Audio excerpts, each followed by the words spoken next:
জীবনের মূল কষ্ট মায়ের পোষা বেদনায়, সাত আসমান সাত জমিন তখন মায়েরই মাথায়। জীবনের মূল কষ্ট মায়ের পোষা বেদনায়, সাত আসমান সাত জমিন তখন মায়েরই মাথায়। এমন মাকে কেমন আজি, এমন মাকে কেমন আজি যাব আমি ভুলিয়া। ও আমার প্রাণের মা, মাগো মা, কোথায় গেলাম মোরে ছাড়িয়া। জনম দুঃখী ইয়াতীম আমি, চাই না কিছু ফিরিয়া। জনম দুঃখী ইয়াতীম আমি, চাই না কেহ ফিরিয়া। ও কোন বান্দা আছে মন যার মা দুনিয়ার বুকে নাই? কোন বান্দা এমন আছে যার বাবা দুনিয়ার বুকে নাই? তোমার মা বাবার জন্য দোয়া হবে। ও বাজানেরা মায়েরা, আজকে তোমাদের জন্য যেই বাগান সাজাইল, আপনাদের জন্য যেই বাগান সাজানো হইল, মাদ্রাসার পক্ষ থেকে যেই বাগানটা সাজানো হইল, মাদ্রাসা থেকে সুন্দর সুন্দরভাবে কোরআন পড়া হয়, কোরআন শেখা হয়। হাফেজাদেরকে আজকেও তো আমরা একটা হাফেজার মাথায় হিজাব দিয়া দিলাম, দুইজন চারজন আলেমার মাথায় হিজাব দিয়া দিলাম। ও মা, ও বাবা, কোন মা এমন আছো? আমার তো সন্তান নাই, আমার তো মেয়ে ছেলে নাই, যাদেরকে পড়াইব, পড়াইয়া তাদেরকে হাফেজা আলেমা বানাইব। আমার তো সন্তান সব বড় হয়ে গেছে, আমি এই সবের অধিকারী হইতে চাই। আমি তাদের সবে তাদের মতো সব আমরা নিতে চাই। এমন কোন মা আর কোন বাবা আছো বাল মাদ্রাসার জন্য 5,000 টাকা দিবা? 5,000 টাকা, মাত্র 5,000 টাকা। যেই 5,000 টাকার বদৌলতে রূহটাও কবজ করার দায়িত্ব তোর। বলেন না সুবহানাল্লাহ। কোন ফেরেশতাই পারে না। জিবরিল আসছে, জিবরিল কেউ দেয় নাই। মিকাইল আসছে, মিকাইল কেউ দেয় নাই। ইসরাফিল আসছে, ইসরাফিল কেউ দেয় নাই। ইনারা কেমন এক একজন ফেরেশতা। জিব্রাইল এমন একজন ফেরেশতা যে জিব্রিল পৃথিবীর যত আসমানি গ্রন্থ আসছে, যত নবী রাসূল আসছে, সকল নবী রাসূলের কাছে আল্লাহ তাআলার সংবাদ নবীদের কাছে প্রেরণ করতেন। এত দামি একজন ফেরেশতা হযরত মিকাইল আলাইহিস সালাতু ওয়াস সালাম, এত দামি একজন ফেরেশতা। কোথায় বৃষ্টি হবে, কোন জায়গায় কতটুক পরিমাণ বৃষ্টি হবে, এটা নির্বাচন করেন এবং বৃষ্টি মেঘ পরিচালনা করেন। ইসরাফিল আলাইহিস সালাতু ওয়াস সালাম এমন একজন ফেরেশতা, যেই ফেরেশতার সিংগায় ফুৎকারের কারণে জমিন ঝলঝলা সৃষ্টি হবে, জমিন ধ্বংস হয়ে যাবে, জমিন পাহাড় তুলার মতো উঠতে থাকবে। এমন একজন ফেরেশতা। 3 জন ফেরেশতা আসলেন, মাটি দিলেন না। এরপরে আজরাইল আসলেন। আজরাইল বললেন, মাটি যত তালবাহানা করো না কেন, তোমার কোনো তালবাহানা আমি শুনবো না। আল্লাহ আমাকে আদেশ করেছে তোমার থেকে মাটি নিতে, আমি মাটি নিয়েই যাব। আজরাইল মাটি নিয়ে যাওয়ার পর আজরাইলকে বললেন, তোমাকেই দায়িত্ব দিব এই আদম জাতির রূহটাকে কবজ করা। আজরাইল আল্লাহ তাআলার কাছে মাটি দেওয়ার পর আল্লাহ তাআলা ওই মাটি দেয়া ফেরেশতাদের মাধ্যমে আদম আলাইহিস সালাতু ওয়াস সালামের একটা স্ট্রাকচার তৈরি করলেন। আদম আলাইহিস সালাতু ওয়াস সালামের একটা বডি তৈরি করলেন। আর এই বডিটা আল্লাহ তাআলা বানানোর পর আল্লাহ তাআলা জান্নাতের ভিতরে রাইখা দেছে। জান্নাতের ভিতরে রাখিয়া দেওয়ার পর জান্নাতে ঘুরে ফিরে আমাদের যে সব থেকে বড় শত্রু, তার নাম কি? বড় শত্রুর নাম জানেন কি? মোদি। মোদির চাইতে বড় শত্রু হলো ইবলিস। এই ইবলিস ঘুরতেছে, জান্নাতে ঘুরতেছে। দেখেছে এত বড় বডি জান্নাতের ভিতরে পড়ে আছে। ইবলিস জান্নাতে পড়ে থাকা বডির গালের ভিতর দিয়ে ঢুকে যায়, আবার কানের ভিতর দিয়ে বের হয়ে আসে, আবার নাকের ভিতর দিয়ে ঢুকে যায়, আবার সে তার পেট ভেদ করে ভিন্ন রাস্তা দিয়ে বাহির হয়। আল্লাহ তাআলা কয়, শয়তান এবার কয় যে এইটা তো সব কিছু ফাঁকা ফাঁকা আছে, কিছু পুশ করলে পুশ করা যায়, এর ভিতর কিছু দিলে দেওয়া যায়। আল্লাহ তাআলা কয়, রে শয়তান, এর ভিতরে পুশ করার দায়িত্ব তোকেই আমি দিব।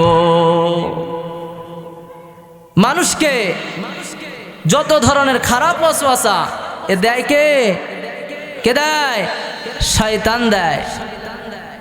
এ শয়তানটাকে জানেন? বলবো শয়তানকে। জিন জাতিকে আল্লাহ তাআলা সৃষ্টি করলেন। জিন জাতিকে সৃষ্টি করার পর জিন জাতিদের ভিতরে এরকম নবী রাসূল প্রেরণ করছেন। আবার এই বিষয়ে ইখতিলাফও আছে যে না, জিনদের ভিতরে নবী প্রেরণ করেন নাই, তাদের ভিতরে দাঈ ইলাল্লাহ অর্থাৎ দ্বীনের দাওয়াত দিত এমন ব্যক্তিদের, সৎ ভালো ব্যক্তিদেরকে পাঠাইতেন। তো সৎ ব্যক্তিদের পাঠানোর ভিতরে দাঈ ইলাল্লাহ, সর্বশেষ জিনদের যে দাঈ ইলাল্লাহ, তার নাম ছিল হামুস। তার নাম কি ছিল? তার নাম ছিল হলো হামুস। এ হামুসের বয়স কত ছিল জানেন? কত হায়াত পেয়েছে? এ হামুস হায়াত পেয়েছে ৩৫,০০০ বছর। সুবহানাল্লাহ। জিন জাতির ভিতরে দাঈ ইলাল্লাহ পাঠানো হইতো। সর্বশেষ দাঈ ইলাল্লাহ যার নাম ছিল হামুস। এ হামুসের ২টা সন্তান ছিল। ২টা সন্তানের একটা সন্তানের নাম ছিল নিলবিস, আর দ্বিতীয় সন্তানের নাম ছিল খবিস। কি নাম? নিলবিস আর খবিস। এই নিলবিস ছিল হলো মহিলা আর খবিস ছিল হলো পুরুষ। এই হামুস এই ২টা সন্তান জন্ম দেওয়ার পর সে দাঈ ইলাল্লাহ ছিল। শেষ বয়সে এসে সে নাফরমানি করা শুরু করলো। নাফরমানিটা কি? তার যে সন্তান, একটা ছেলে একটা পুরুষ, এই ২টা সন্তান আপন ভাই বোনদেরকে সে বিবাহ দিয়ে দিল। আপন ভাই বোনদের বিবাহ জায়েজ আছে? জায়েজ আছে?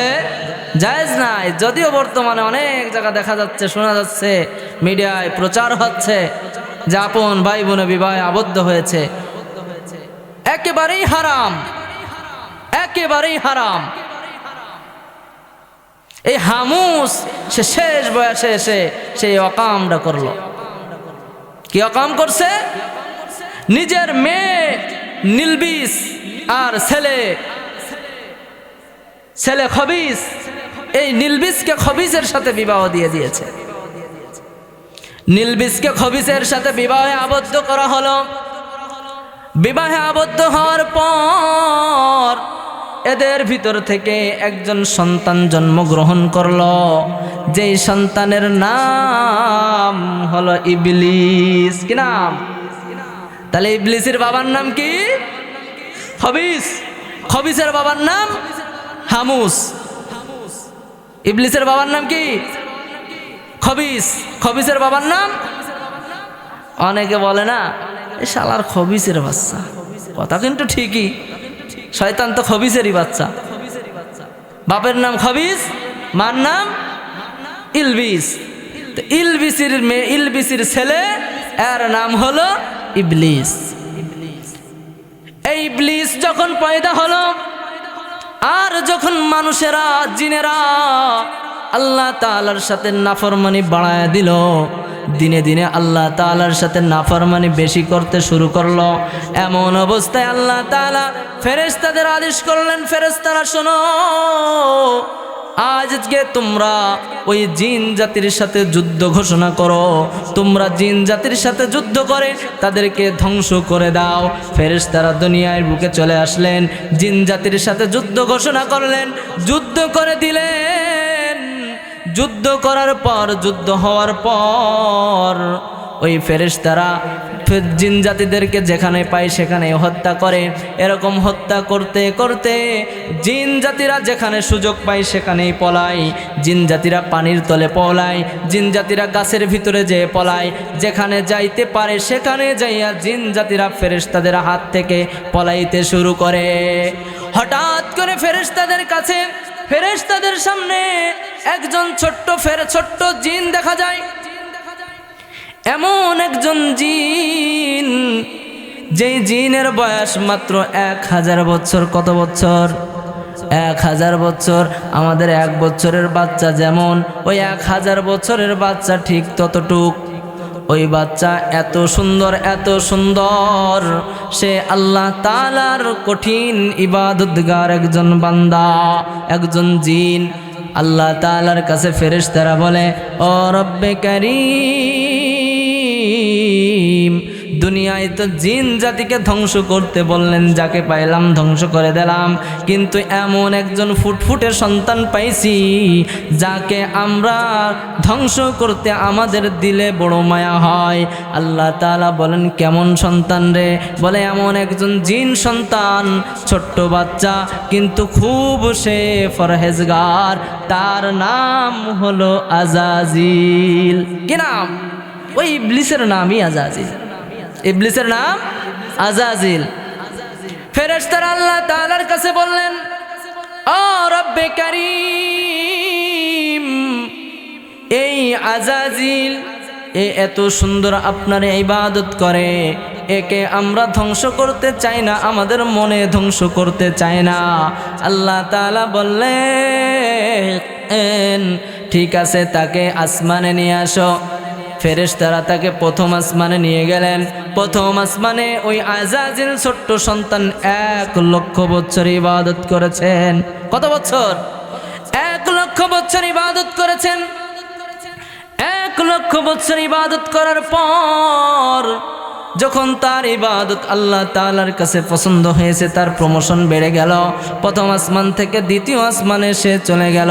দ্বিতীয় আসমানে যাওয়ার পর 1 লক্ষ বছর ইবাদত করলো। এটাও আল্লাহ তাআলার কাছে পছন্দ হয়। পছন্দ হওয়ার পর তৃতীয় আসমানে তাকে প্রমোশন দিয়ে নিয়ে যাওয়া হয়। তৃতীয় আসমানে 1 লক্ষ বছর ইবাদত করে চতুর্থ আসমানে নিয়ে যাওয়া হয়। চতুর্থ আসমানে 1 লক্ষ বছর ইবাদত করে। চতুর্থ আসমান থেকে পঞ্চম আসমান 1 লক্ষ বছর ইবাদত করে। ষষ্ঠ আসমানে নিয়ে যাওয়া হয়, 1 লক্ষ বছর ইবাদত করে। সপ্তম আসমানে নিয়ে যাওয়া হয়, 1 লক্ষ বছর ইবাদত করে। করার পর আল্লাহ তাআলার কাছে এত ভালো মনে হয়, তাকে সিদরাতুল মুনতাহার বড়ই গাছের নিচে তাকে থাকার জায়গা করা হয়। সুবহানাল্লাহ। কোথায়? সিদরাতুল মুনতাহার বড়ই গাছের নিচে তার থাকার জায়গা করা হয়। আর এই আজাজিল এত সুন্দরভাবে ইবাদত করে, যে ইবাদতে আল্লাহ তাআলা মুগ্ধ হয়, ফেরেশতারা মুগ্ধ হয়। এক পর্যায়ে এই আজাজিল ফেরেশতাদেরকে তালিম দেওয়া শুরু করে। কি করে? ফেরেশতাদের ওয়াজ করে। তার মানে শয়তান ও ফেরেশতাদের ওয়াজ বক্তা ছিল। তার মানে সব বক্তাই ফেরেশতা না, কিছু কিছু বক্তা শয়তানও আছে। নিজেদের কথা নিজেদের বলতে হয়। সব বক্তাই ভালো বক্তা না, কিছু কিছু বক্তা আছে ওই আজাজিল মার্কা বক্তা। আল্লাহ তাআলার ওই আজাজিল ফেরেশতাদের নিয়ে বয়ান করতেছে, ফেরেশতারাও বয়ান শুনতেছে। বয়ান শুনে শুনে ফেরেশতারাও আজাজিলের অনেক বড় ভক্ত হয়ে যায়। এই আজাজিলের পারমিশন আল্লাহ তাআলা দিয়ে দেয়, বলে রে আজাজিল, তুই এখন থেকে মুআল্লিমুল মালাইকা, তুই আমার ফেরেশতাদের শিক্ষক হয়ে গেলি। আল্লাহ তাআলা আজাজিল রে, শয়তান রে ফেরেশতাদের মুআল্লিম বানায় দিলেন। এবার শয়তানকে আজাজিলকে বললেন, আজাজিল শোন, তুই আমার আসমান জমিনে জান্নাত জাহান্নাম সব জায়গায় তুই ভ্রমণ করতে পারবি। পৃথিবীতে এমন কোনো জায়গা থাকবে না যেই জায়গায় তুই ভ্রমণ করতে পারবি না। তোর সব জায়গায় ভ্রমণ করার পারমিশন আমি আল্লাহ তাআলা দিয়ে দিলাম। ওই আজাজিল জান্নাতের ভিতরে যায় দেখে অনেক বড় একটা বডি পড়ে আছে। কত বড়? 60 হাত লম্বা। কত হাত? 60 হাত লম্বা একটা বডি পড়ে আছে জান্নাতের ভিতরে। এ বডি দেখা আজাজিল কয়, এ তো ফেরেশতাদের ভিতরে কোনো ফেরেশতা এটা হতে পারে না, আবার জিনদের ভিতরে কোনো জিনও এটা হইতে পারে না। এটা তো একটা অদ্ভুত আকারের একটা প্রাণী। আজাজিল দেখে, প্রাণীকে দেখে নাকের ছিদ্রের ভিতর দিয়ে আজাজিল ঢুইকা যায়। ওই শয়তান আজাজিল নাকের ছিদ্র দিয়ে ঢুইকা যায়, আবার কানের ছিদ্র দিয়ে বাহির হয়। বলে তো ভালোই তো, ঢুকাও যায় বাহিরও করা যায়। এরকম কইরা আল্লাহ তাআলা তখন ওই ফেরেশতাদেরকে, আল্লাহ তাআলার আদমকে সৃষ্টি করার পর আদমের ভিতরে আল্লাহ তাআলার রূহটাকে ফুকিয়ে দিলেন। কি দিলেন? রূহটাকে ফুকে দিলেন। যেই আমাদের ভিতরে সেই একই রূহ আছে। আল্লাহ তাআলা আদমের ভিতরে যেই রূহ দিলেন, আমাদের ভিতরেও সেই রূহ দিয়েছে। আজকে আমাদের ভিতর থেকে রূহ যখন চলে যায়, আমাদের ভিতরে যখন রূহ থাকে না, তখন আর আমাদেরকে হুজুরও বলে না। কি বলে? বলে এটা হুজুরের লাশ। কি বলে? এটা হুজুরের লাশ, এটা আব্দুর রহমানের লাশ, এটা আব্দুল সত্তারের লাশ, আব্দুল গফফারের লাশ। এটা আর আব্দুল সত্তার বলে না। সন্তান বলে এটা বাবার লাশ, সন্তান বলে এটা মায়ের লাশ। আর কখনো বলে না এইটা আমার বাবা, এইটা আমার মা, এইটা আমার ভাই, এটা আমার স্ত্রী। এ কথা আর কেউ বলে না। বলে? এবার বলেন তো, আল্লাহ তাআলা মানুষকে কে সৃষ্টি করেছে? মানুষকে কে সৃষ্টি করেছে? বডির এই নিচের টুক সবাই ফেরেশতারা সৃষ্টি করেছে। বডির এই উপরের মাথার টুক আল্লাহ তাআলা নিজ কুদরতি হাতে সৃষ্টি করেছে। এই মুখকে সৃষ্টি করেছে।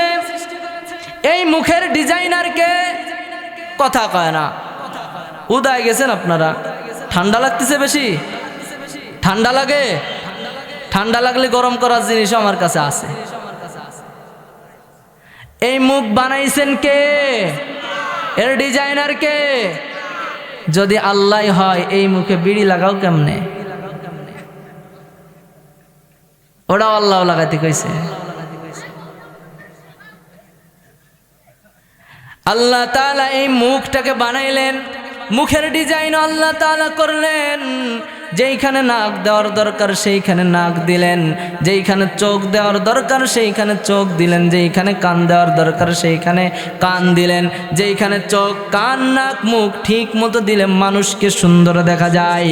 আল্লাহ তাআলা মানুষকে ঠিক সেইভাবে সেইখানে সব কিছু দিয়া আল্লাহ তাআলা মানুষকে মানুষের আকৃতি দিয়া সৃষ্টি করেছেন। যেইখানে যেইটা দরকার আল্লাহ তাআলা সেইখানে সেইটা দিয়াই সৃষ্টি করেছেন। এরপরে আল্লাহ তাআলা আদমের ভিতরে রূহটাকে ফুঁকে দিয়ে আদমকে আল্লাহ তাআলা শিক্ষা দিলেন। আল্লাহ তাআলা বলেন, ওয়াআল্লামা আদামাল আসমাআ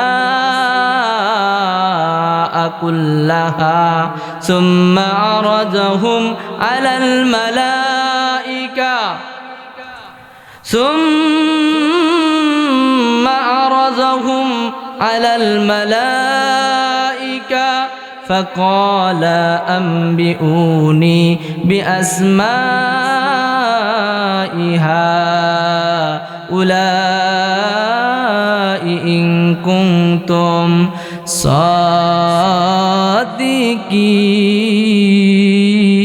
صادقين। আল্লাহ তাআলা আদমকে পৃথিবীর সব কিছু সৃষ্টির নাম শিখায়া দিলেন।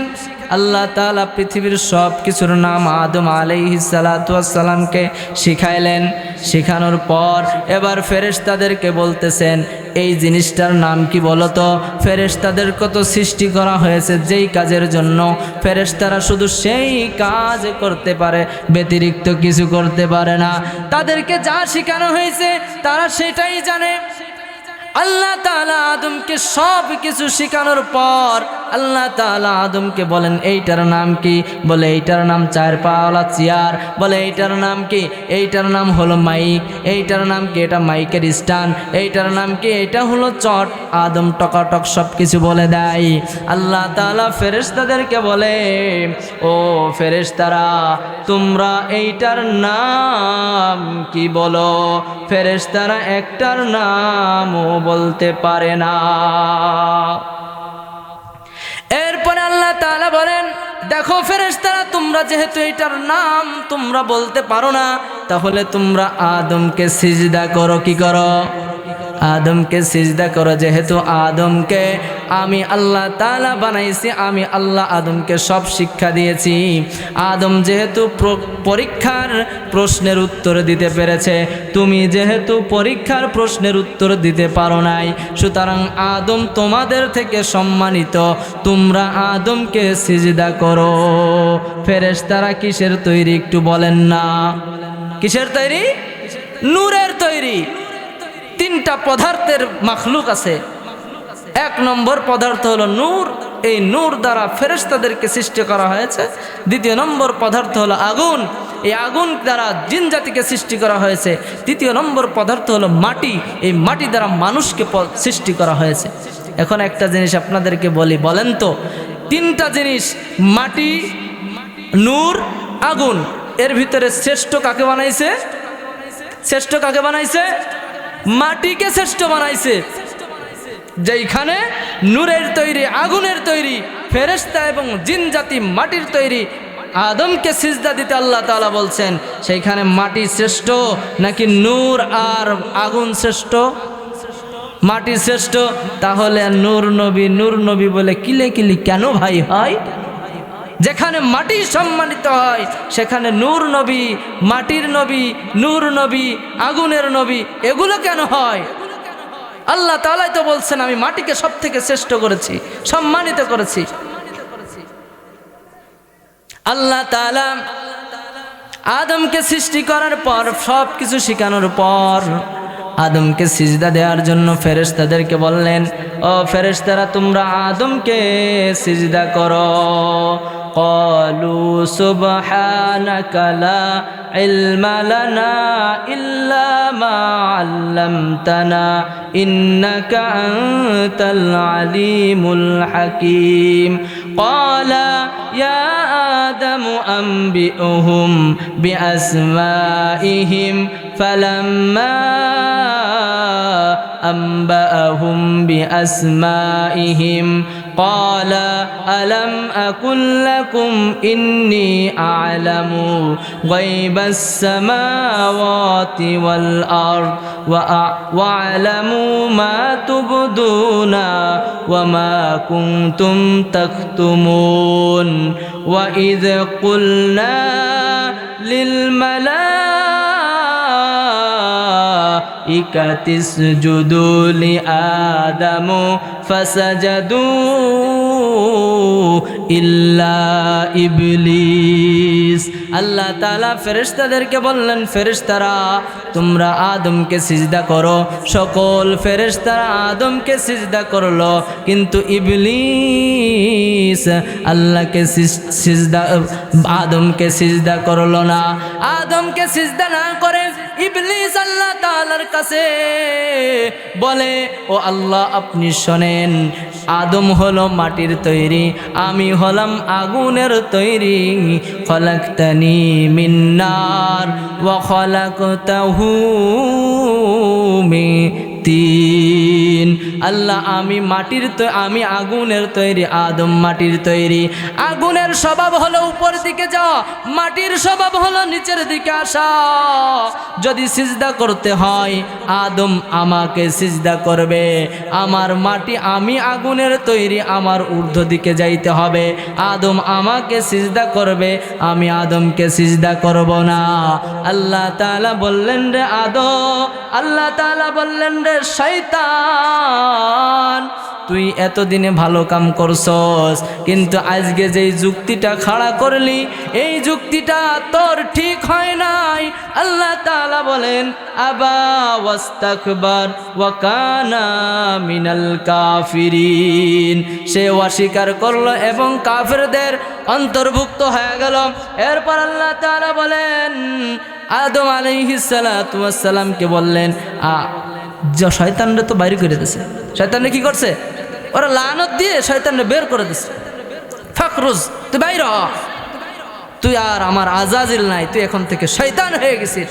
আবা ওয়াস্তাকবার ওয়া কানা মিনাল কাফিরিন, তুই তো আমার অস্বীকার করেছিস, তুই তো কাফেরদের অন্তর্ভুক্ত হয়ে গেছিস, তুই বের হয়ে যা।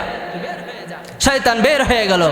বের হয়ে যাওয়ার পর আল্লাহ তাআলা আদমকে বললেন وَقُلْنَا يَا آدَمُ اسْكُنْ أَنْتَ وَزَوْجُكَ الْجَنَّةَ كُلَا مِنْهَا رَغَدًا حَيْثُ شِئْتُمَا وَلَا تَقْرَبَا هَذِهِ الشَّجَرَةَ فَتَكُونَا مِنَ الظَّالِمِينَ।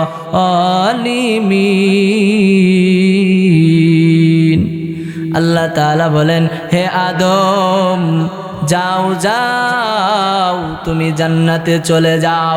আদম জান্নাতে আসলেন। জান্নাতে আসার পর আদম ঘুমায় আছেন, একা একা ভালো লাগে না, একা একা ভালো লাগতেছে না, জান্নাতের ভিতর ঘুমায় আছেন। জান্নাতের ভিতর ঘুমিয়ে থাকার পর আদম আলাইহিস সালাতু ওয়াস সালামের বাম পাজর থেকে আল্লাহ তাআলা হাড্ডি নিলেন, আর ওই হাড্ডির মাধ্যমে আল্লাহ তাআলা হাওয়া আলাইহিস সালাতু ওয়াস সালামকে সৃষ্টি করলেন। সৃষ্টি করায় বাবা জান আদম যেখানে শুয়ে আছে তার পাশেই হাওয়াকে বসায় রাখলেন।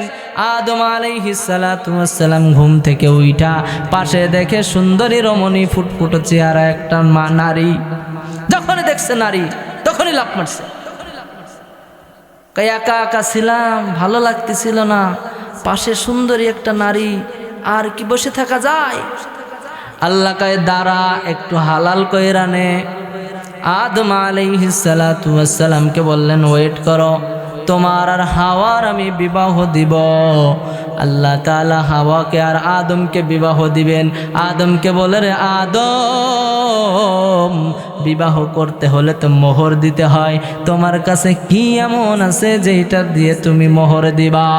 আদম বলে আমার কাছে কিছুই নাই। আল্লাহ তাআলা বলেন রে ও আদম, যদি তোর আল্লাহ তাআলা, আমি আল্লাহ তাআলা বলতে চাই, যদি তুই হাওয়ার সাথে বিবাহ বন্ধনে আবদ্ধ হইতে চাও তাহলে তুমি আমার শেষ নবী মুহাম্মাদের উপর 4 বার কালেমা দুরূদ পড়তে হবে। কয়বার? 4 বার দুরূদ পড়বা, তোমার হাওয়ার সাথে বিবাহের যেই দিলমোহর আদায় হয়ে যাবে। সুবহানাল্লাহ। আমাদের ভিতরে এমনও আছে বিবাহ করে দিলমোহর জীবনেও দেয় না, ঠিক কিনা? কয়জন আছেন যে হুজুর আমার দিলমোহর শোধ আছে, আমার বর দিলমোহর শোধ? কয়জন আছেন? মুরব্বীরা পরামর্শ দিয়ে দেয় যে বোর কাছে যায় একটু মাপ চেয়ে নিবা, মাফ করে দেয়, ঠিক আছে, মাফ করে দেওয়ার পরে ডিভোর্স হওয়ার সময় আবার চাই কে? হ্যাঁ, তাহলে কেমন মাফ হইলো? এটা মাফ হয়? মাফ হয় না।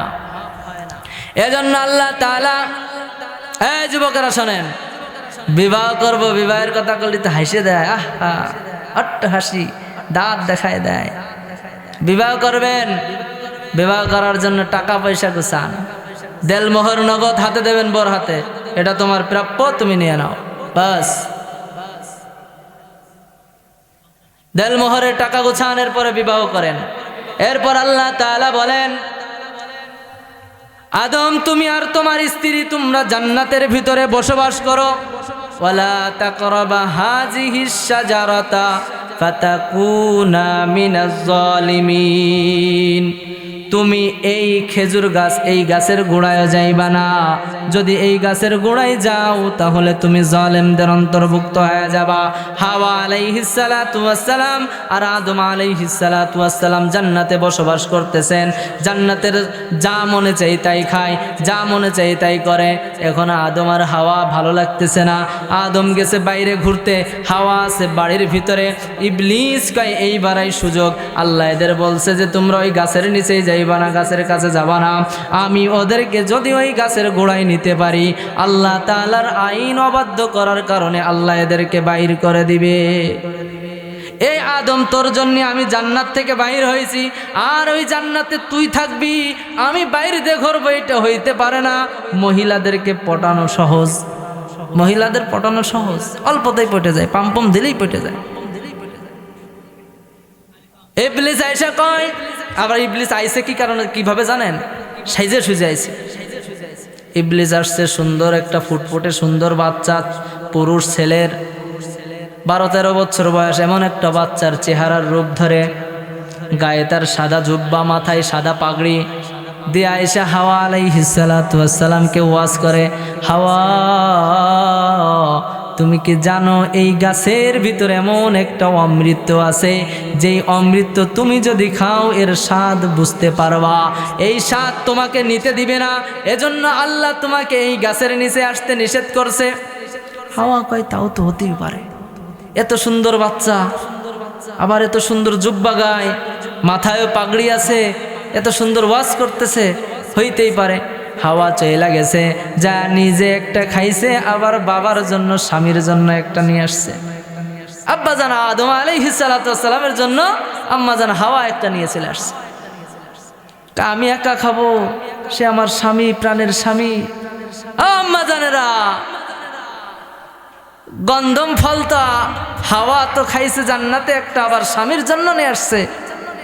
আম্মা জানেরা কি করে, নিজে খাইয়েন ভালো ভালো, মাঝে মাঝে আমার বাজানগের জন্য নিয়ে আইসেন। হাওয়া আলাইহিস সালাতু ওয়াস সালাম গন্ধম ফল নিজে খায়, আবার বাবার জন্য নিয়ে আসে, স্বামীর জন্য নিয়ে আসে। স্বামীর জন্য নিয়ে আসার পর যখনই খায়, সঙ্গে সঙ্গে দুইজনের গার থেকে জান্নাতের পোশাক খুলে যায়। তাদেরকে জান্নাত থেকে আল্লাহ তাআলা দুনিয়ার বুকে পাঠায়া দেয়। এইটাই ছিল আদম আর হাওয়াকে সৃষ্টি করার ঘটনা। আল্লাহ তাআলা বলেন, রে মানুষ শুনিয়া নাও, আমি যখন কোনো কিছু সৃষ্টি করতে চাই, আমি যখন কোনো কিছু সৃষ্টি করতে চাই, আমি কুন বলি ফায়াকুন হয়ে যাই। আর যখন কুন ফায়াকুন, কুন বলার সঙ্গে সঙ্গে পৃথিবীর সব কিছু হয়ে যায়।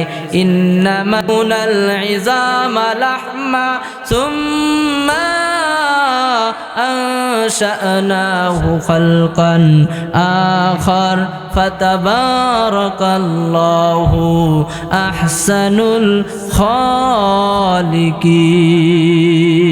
আল্লাহ তাআলা বলেন, রে মানুষ শোনো, আমি তোমাদেরকে তোমার বাবার পৃষ্ঠদেশ থেকে তোমার মায়ের হামলের ভিতরে যেই নাপাক পানি প্রবেশ করাই, ওই নাপাক পানিকে 40 দিন রিফারিং করার পর ওই নাপাক পানি রক্তের পিণ্ডে রূপান্তরিত হয়। আবার 40 দিন রক্তের পিণ্ডকে রিফারিং করার পর ওইটা গোশতের টুকরে রূপান্তরিত হয়। আবার 40 দিন রিফারিং করার পর ওই গোশতের টুকরার ভিতরে হাড় জন্মায়। আবার 40 দিন রিফারিং করার পর ওই হাড়ের ভিতরে, হাড়ের উপরে গোশত দিয়ে, গোশতের উপরে চামড়া দিয়ে প্রলেপ দিয়ে দেয়।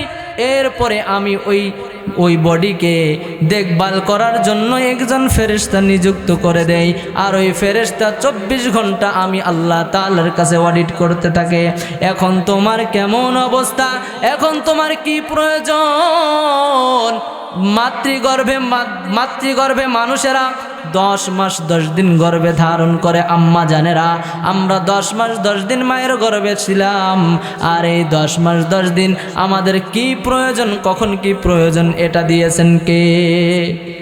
এটা যদি আল্লাহ দিতে পারে, দুনিয়াতে জন্মগ্রহণ করার পরে মৃত্যু পর্যন্ত আল্লাহ দিতে পারে না? পারে না? ওয়াল্লাহু খায়রুর রাযিকিন। আল্লাহ তাআলা বলেন আমি হলাম উত্তম রিজিক দাতা। কি রিজিক দাতা? আমি হলাম উত্তম রিজিক দাতা। যে আল্লাহ তাআলা আমাদের সকলকে রিজিক দেন, সে আল্লাহ সব সময় দিতে পারেন। যখন গর্ভে থাকলে দেয়, ওই আল্লাহ জীবিত থাকলেও দিতে পারেন। কথা বলেন ঠিক কিনা? ওই আল্লাহ তাআলা মানব জাতিকে সৃষ্টি কইরা বলেন, আল্লাহ তাআলা বলেন আমি মানব জাতিকে সৃষ্টি করলাম কি জন্য জানো? খালাকতুল জিন্না ওয়াল ইনসা ইল্লা লিয়াবুদুন। আল্লাহ বলেন মা খালাকতুল জিন্না, আমি মানুষ, ওয়াল ইনসা এবং ইনসান মানুষ আর জিন জাতিকে আমি সৃষ্টি করি নাই, ইল্লা ওয়া আনতুম মুসলিমুন, তবে সৃষ্টি করেছি একমাত্র কেবলমাত্র আমি আল্লাহ তাআলার ইবাদতের জন্য। কার ইবাদতের জন্য বলেন না? আল্লাহ তাআলার ইবাদতের জন্য আল্লাহ তাআলা মানুষকে সৃষ্টি করেছেন। ও বাজানেরা, সুন্দর করে শুনে নেন, সুন্দর করে শুনে নেন, কান খুলে শুনে নেন। যদি আল্লাহ তাআলার ইবাদত করতে হয়, ইবাদত কাকে বলে? ইবাদত কাকে বলে? মুফাসসিরিনে ইকরামরা, মুহাদ্দিসিনে ইকরামরা বলেন যেই কাজ যেই জায়গায় যেইভাবে যেই সময়ে যে পদ্ধতিতে করলে আল্লাহ এবং আল্লাহর রাসূল রাজি আর খুশি হয়, ওই কাজ ওই জায়গায় ওই সময় ওই পন্থায় করার নাম হলো ইবাদত। ইবাদত, নামাজ পড়বেন এটাও ইবাদত, রোজা রাখবেন এটাও ইবাদত, হজ করবেন এটাও ইবাদত, দান সাদকা যাকাত করবেন এটাও ইবাদত। যা কিছু করেন না কেন সব কিছুই হলো ইবাদত। আপনি আপনার আম্মা জানের খেদমত করবেন, বাবা জানের খেদমত করবেন, এটাও আপনার ইবাদত। কথা বলেন ঠিক কিনা? অনেক সন্তান তো এমন আছে, সন্তানেরা বাবা মার খেদমত করে না, বাবা মার খোঁজ খবর রাখে না, আবার বলে অমুক নেত্রী আমার মায়ের চাইতে বড় মা, আমার মা মরলেও যতটুক না কেঁদেছি, আমার নেত্রী মরলে আমি তার চেয়ে বেশি কেঁদেছি। বলে না? অনেকে তো এমন আছে নিজের মারে রাখে বৃদ্ধাশ্রমে, আর শাশুড়ির জন্য নিয়ে যায় ফল ফ্রুট, নিয়ে যায় কিনা? ওরে যুবক ভাই, আল্লাহর রাসূল বলেন ওই মায়ের পায়ের নিচেই হলো তোমার জান্নাত। যেই মা তোমাকে 10 মাস 10 দিন পেটে ধারণ করলো, পেটে ধারণ করার পর ওই মা যখন খাইতে বসে, ওই মা যখন খাইতে বসে বসতে যায়, শুইতে যায়, তুমি যখন তোমার শরীরের স্ট্রাকচার যখন পেটের ভিতরে মায়ের গর্ভের ভিতরে স্পষ্ট হয়ে যায়, মা যখন বসতে যায় পেটে একটা লাথি মারো, মা দাঁড়ায়া পড়ে। যখন তুমি মা শুইতে যায় একটা লাথি মারো, মা শুইতে পারে না। আবার যখন ওই মায়ের কাছে তুমি, মা যখন খাইতে যায় তুমি আবার লাথি মারো, মা আর খাইতে পারে না, প্লেট রেখে উঠে চলে আসে।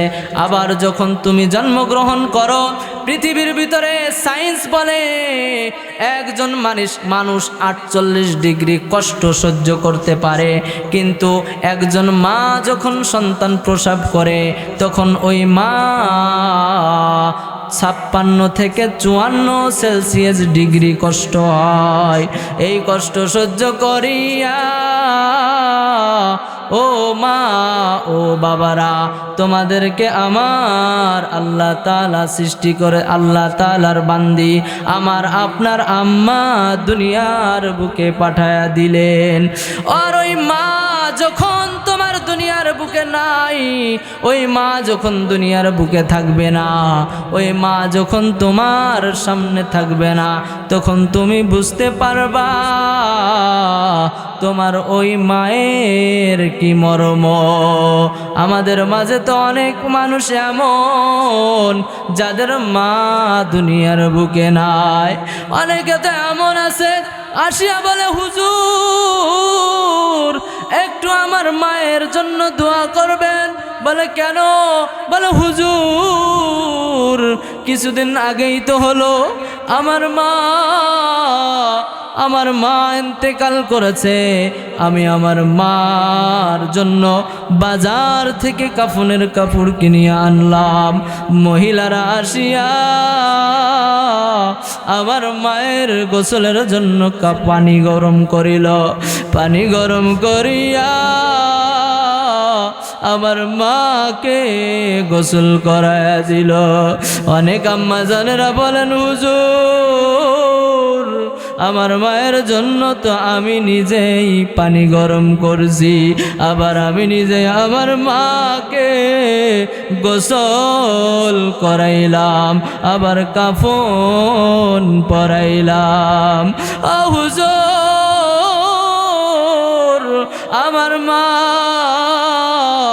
আমার মাকে আমি আমার নিজের হাতে আমার মাকে কবরে শুয়াইলাম। আমার মা কবরে আমি নিজ হাতে শুয়াইলাম। হুজুর সহ্য করতে পারি না যখন মায়ের ওয়াজ করে বলতো মা তুমি কখন আসবা? হুজুর আমি যখন চাকরি থেকে বাড়ির দিকে আসতাম, আসতি পথে আমার মা বারবার ফোন দিত আর বলতো রে বাবা তোমার আসতে কত সময় দেরি হবে। ও মায়েরা বাবারা শুনিয়া নেন, সন্তান ঢাকা থেকে বাড়িতে আসবে ফেরিঘাটে লঞ্চে করে। সন্তান লঞ্চে উঠল, ঈদের সময় বাড়িতে যাইবে, বাবা মার সঙ্গে ঈদের উদযাপন করবে, ঈদের আনন্দ ভাগাভাগি করবে। সন্তান লঞ্চে করিয়া বাড়ির দিকে আসবে। রাত্রের ভিতরে সন্তান লঞ্চে উঠিয়া মাকে ফোন দিয়া বলে রে আম্মা লঞ্চে উঠছি গো মা, বাড়িতে চলে আসবো। লঞ্চ পার হইতে পারলেই, নদী পার হইতে পারলেই আমি বাড়িতে চলে আসব। ও মা তোমরা রাত্রে খাইও না, একসাথে আসিয়া বাবা মা ভাই বোনদের সাথে নিয়া একসাথে আনন্দ করিয়া আমরা ভাত খাইব। মা তোমার জন্য লাল টুকটুকে একটা শাড়ি কিনছি, বাবারে বলিয়া দিও। বাবার জন্য একটা পাঞ্জাবি কিনছি, বোনেদের বলে দিও তাদের জন্য উপহার নিয়ে আসছি, ভাইদের জন্য প্যান্ট শার্ট নিয়ে আসছি। মা তাদেরকে সবাইকে জায়গায় রাখো, আমি আসতেছি। লঞ্চে উঠছি মা, নদী পার হইলে ও মা আমি তোমার বাড়ি চলে আসবো, আমি তোমার বাড়ি চলে আসবো, তোমার সাথে খাইব। ও মা এইটা বলিয়া সন্তান ফোন কাটিয়া দেয়।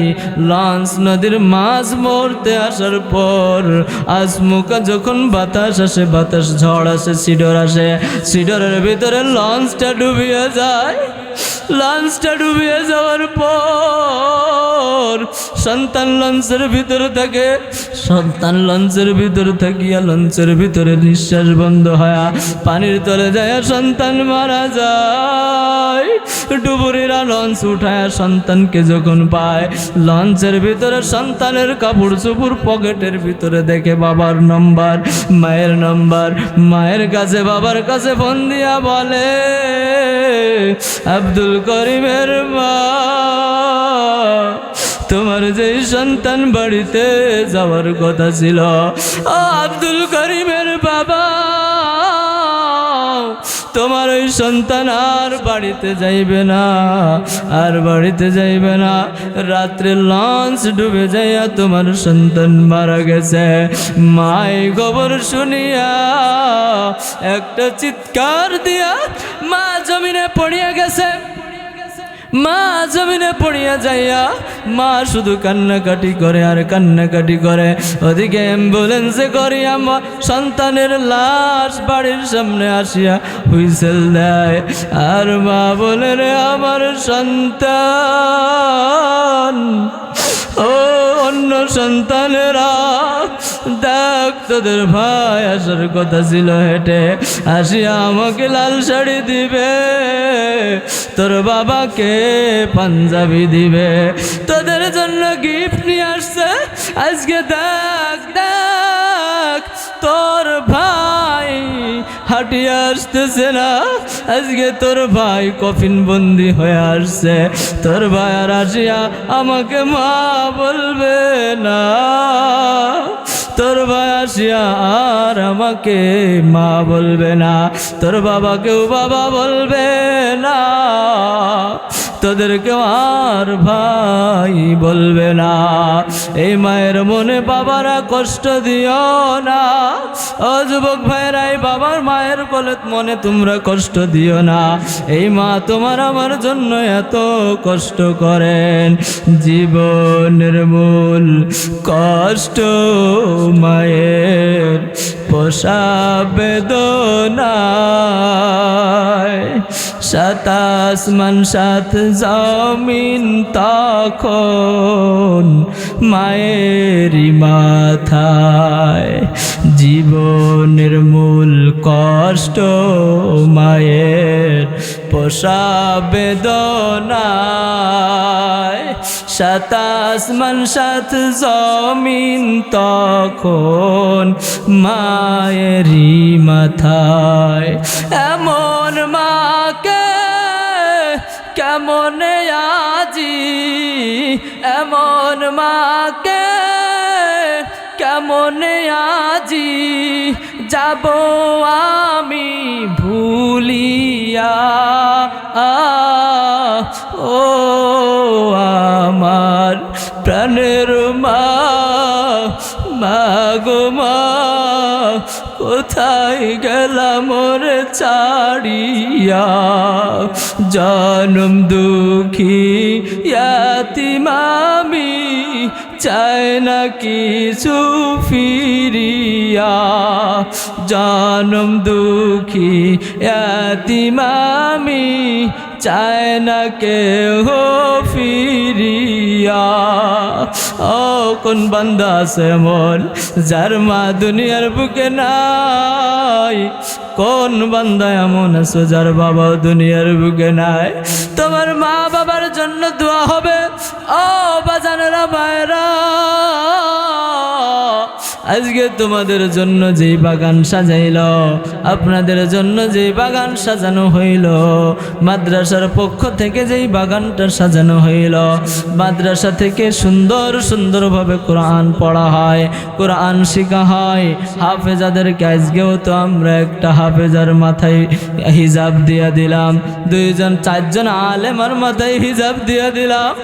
ও মা, ও বাবা, কোন মা এমন আছো আমার তো সন্তান নাই, আমার তো মেয়ে ছেলে নাই, যাদেরকে পড়াইবো পড়াইয়া তাদেরকে হাফেজা আলেমা বানাইব, আমার তো সন্তান সব বড় হয়ে গেছে, আমি এই সবের অধিকারী হইতে চাই, আমি তাদের সবে তাদের মতো সব আমরা নিতে চাই। এমন কোন মা আর কোন বাবা আছো বাল মাদ্রাসার জন্য 5,000 টাকা দিবা, 5,000 টাকা, মাত্র 5,000 টাকা, যেই 5,000 টাকার বদৌলতে